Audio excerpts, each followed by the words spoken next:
My practice explores themes of memory, cultural mobility, and the unstable narratives of time, place, and belonging.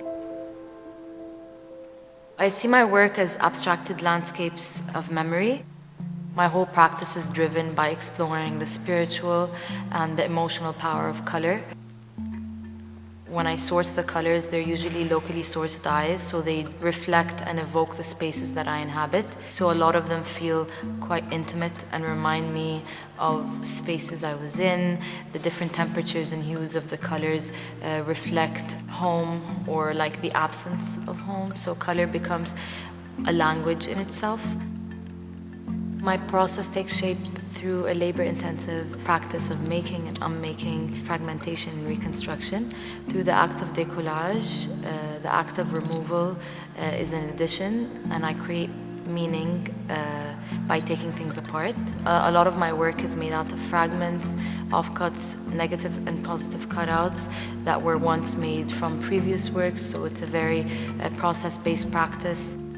After the very labor-intensive part of like elaborately cutting out all the shapes, I hand dye the fabrics in locally sourced dyes, and I leave them for like 24 hours or days for the color to activate. In the very time-consuming process of dyeing the fabric, time becomes a very active agent. I think waiting and letting time do the work is really important for the practice. A lot of the stains and marks are a result of waiting and letting time do its thing. The first piece you encounter as you enter the space is a piece called The Remnants of Tomorrow. I wanted the viewer to have an intimate experience of what my studio would feel like and the materiality and the physicality of the labor that goes into the process of making.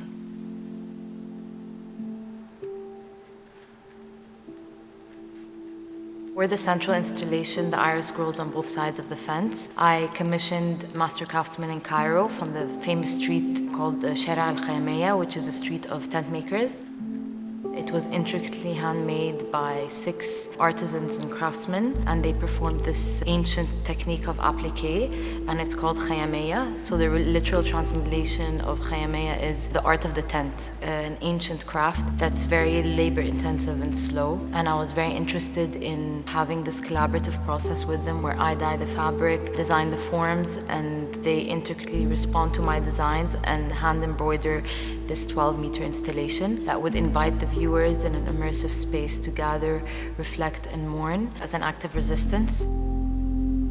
A lot of my works have deconstructed drawings of indigenous plants that I've sourced from memory, whether they're imagined or real, and they're deconstructed and reconfigured in these abstracted landscapes in a way to process memory and activate the present. Within the design of the tent, I've decided to create kind of a duality between patterns that represent the divine and the earth, such as like Islamic geometrical patterns, and within the inside there are forms that are depicted of more botanical plants and drawings. So I was interested in working with bronze in order to explore the idea of the monument and subvert its conventions of power and immortality.